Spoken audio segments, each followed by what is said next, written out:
At 2:17 a.m., Emily walked into the apartment building while talking on her phone. The camera above the entrance recorded everything. She looked completely normal, a little tired, but she smiled at the night guard before heading toward the elevator. That was the last time anyone saw her alive.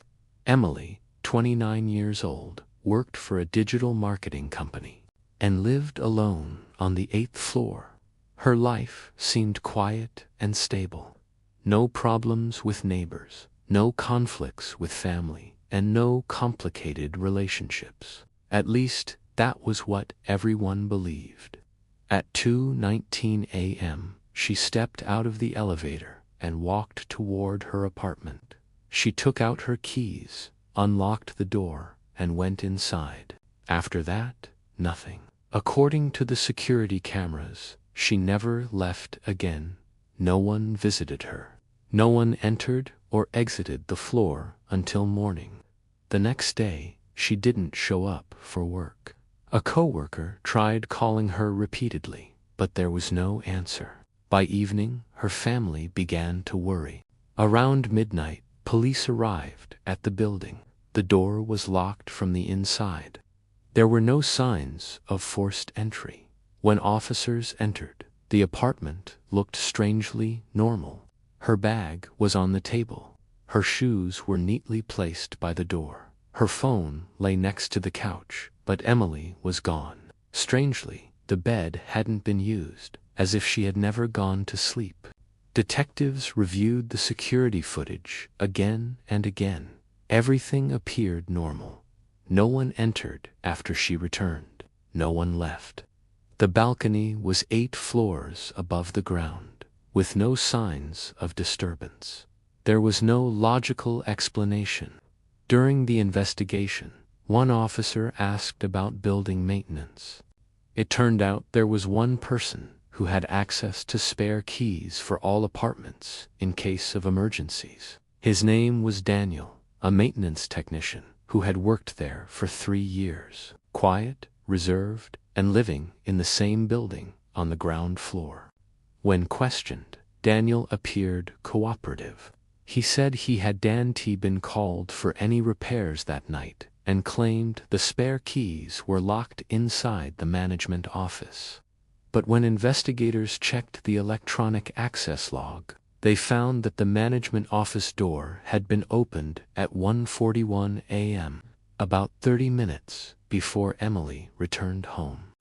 Daniel explained that he had gone in to grab cleaning tools after a reported water leak on the 3rd floor. However, no such report existed.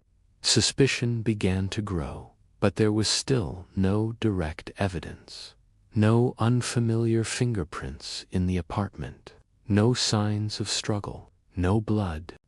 Then one detective noticed something small, a faint scratch near the inside of the door lock, as if a key had been used awkwardly. The lock was sent for examination, and the results showed that the door had been opened with a perfectly matching key. When confronted again, Daniel denied everything. Police decided to search his apartment. At first, nothing seemed unusual. Everything was excessively clean and organized. But inside an old storage closet, they found a large suitcase, empty, yet covered with fibers that matched the carpet from Emily's apartment. The real shock came from Daniel's phone. Investigators discovered photos of Emily taken secretly from the building's security cameras. Images of her entering and leaving, some zoomed in on her face, others taken from the hallway on her floor. It became clear he had been watching her for months. He knew her schedule, when she came home, when she left for work, even the days she went grocery shopping. Detectives reconstructed what likely happened that night.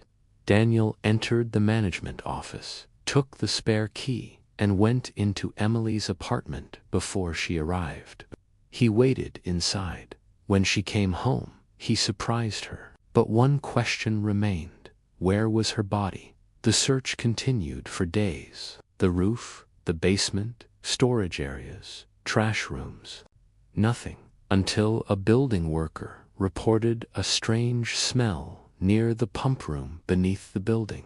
Behind an old concrete wall, once used for storage, officers discovered a narrow, hidden space barely large enough for one person.